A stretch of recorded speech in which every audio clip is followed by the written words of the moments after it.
나 30대인데 이제 한 3천만 원 모았는 데가 나 이제 망한 건가? 이런 게 되게 일단은 직장인들은 연봉이 높으면 높을수록 좋음.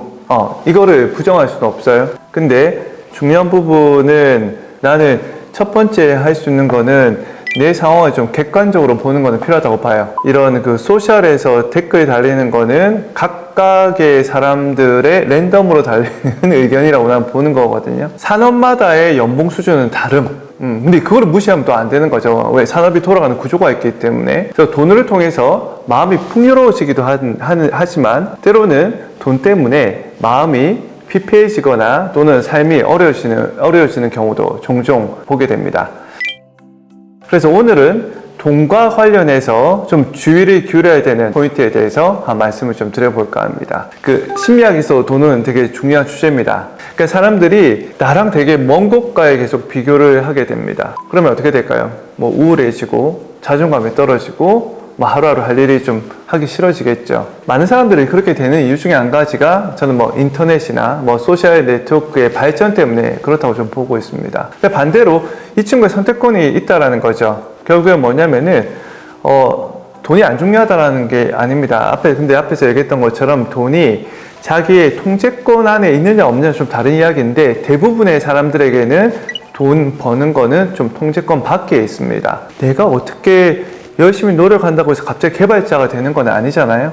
그렇다면은 결국 현실로 돌아오는 게 저는 더 나은 선택이지 않을까 보는 겁니다. 내가 지금 이 업종에서 이 일을 얼마나 좋아하는지 안 좋아하는지 한번 볼 필요도 있고요. 만약에 좋아한다라면은 이 업종 내에서도 성공한 사람이 있다고 봅니다. 물론 성공의 기준은 다르겠죠. 행복의 포트폴리오에 있어서 어떤 업종에서는 돈이 차지하는 부분이 상대적으로 좀 작을 수도 있습니다. 대신에 다른 영역에서 행복 요소들을 좀 높여간다라면은 돈에서 부족한 것들을 좀 채워줄 수 있지 않을까 생각합니다.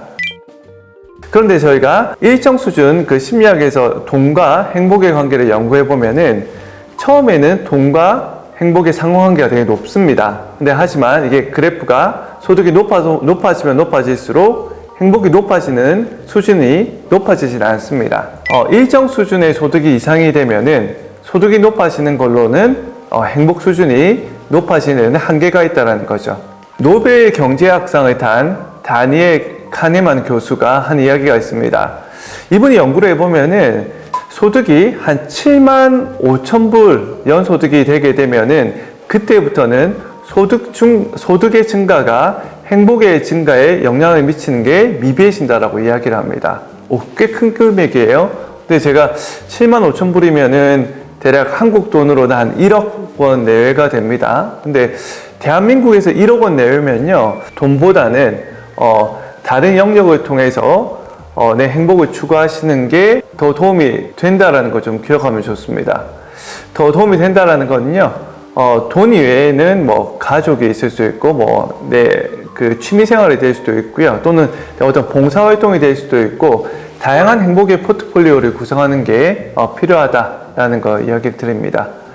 요즘 뭐 요리가 참 관심이 많더라고요. 제가 칼을 잘 쓰면은 되게 맛있는 요리를 할 수도 있지만 또 칼을 잘못 쓰면은 뭐 다른 사람한테 해를 가할 수도 있고 심지어 본인의 손에도 해를 가할 수도 있다는 거 좀 기억하시면 좋을 것 같습니다.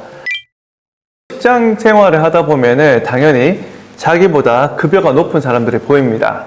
그죠? 그리고 직장에 나와서도 보여요. 그죠? 친구들이 또 급여를 많이 받는 친구들도 보입니다. 그러면은 두 가지 마음이 올라오죠.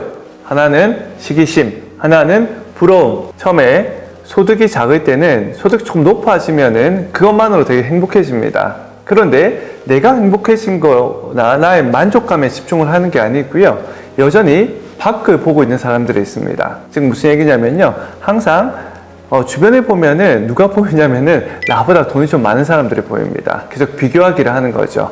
자, 비교하면은 마음속에서 막 시기심이 올라옵니다. 자, 시기심이 올라오다 보면은 이게 잘못 가면은 되게 파괴적인 행동이나 이런 갈등을 초래하는 행동을 유발할 수도 있습니다. 내가 계속 소득이 올라가는데 내가 보는 것은 계속 내 삶이 나아지는 부분이 아니고요, 내 주변에 나보다 더 잘 사는 사람만 계속 보입니다. 그리고 내 마음에 쌓이는 것은 만족감이 아니고 시기심만 계속 쌓여질 수 있고요.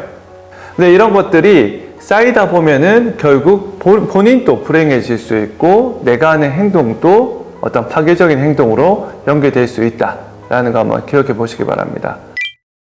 자, 돈을 벌어도 행복해지지 않습니다. 처음에는 보통 저희가 사회생활을 시작하게 되면은 처음에는 10만원, 20만원 소득이 높아지는 것만 하더라도 삶에 되게 큰 만족감을 줄 때도 있습니다. 그리고 내가 먹을 수 있는 거, 살 수 있는 것들이 좀 달라지게 되는 거죠. 뭘 선택할까요? 저는 부러움을 선택합니다. 소득이 높다라는 거는요, 그만큼 일을 잘하고 성과를 잘 낸다라는 부분이 있습니다.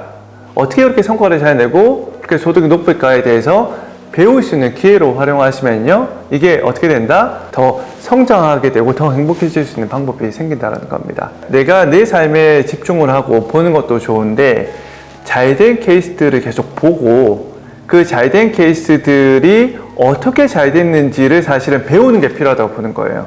난 만약에 사실 업종에 따라서 아직까지 2천만 원대도 연봉이 있을 수도 있고 아무리 열심히 해도 돈을 못 벌 때가 있어요. 그죠? 그리고 열심히 안 해도 돈을 벌 수도 있어요. 내가 이쪽 분야에도 돈이 되게 많은 사람들도 이야기해 보면은 운이 한 80%, 90%라고 합니다. 이게 집중의 방향이 그 돈에만 있으면은 내가 통제하지 못하는 영역에서 너무 에너지를 쓰는 거 아닌가라는 거 한번 질문 던져 보는 겁니다.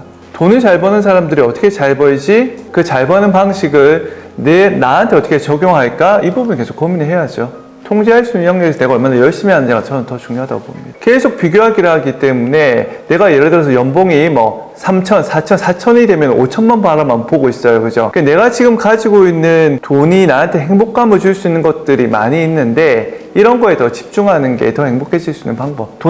돈만 있으면 사람들이 되게 실행 모드로 바뀝니다. 뭔가 계속 열심히 해요. 알아보고. 근데 반대로 나는 돈과 관련해서 조금 멈춰서 한번 보자. 실제로 돈만 너무 이렇게 집중했다가 어떤 경우가 생기냐면 건강을 잃기도 하고요. 그죠? 또는 가족을 잃기도 합니다. 또 아니면 사람 관계도 잃기도 하고요. 근데 이런 것들이 균형감 있게 잘 채우고 유지해 나갔을 때 좀 지속적으로 잘 산다라는 거고요. 더더욱이 저는 시대가 가면 갈수록 돈의 중요도는 점점 높아지고 있는 게 또 사실인 것 같습니다. 현실이죠. 돈의 중요도가 높아지는 게. 돈이 되게 강력한 외제 동기가 되고 사람들을 움직이게 합니다. 행복의 포트폴리오에 있어서 어떤 업종에서는 돈이 차지하는 부분이 상대적으로 좀 작을 수도 있습니다. 대신에 다른 영역에서 행복 요소들을 좀 높여간다라면은 돈에서 부족한 것들을 좀 채워줄 수 있지 않을까 생각합니다.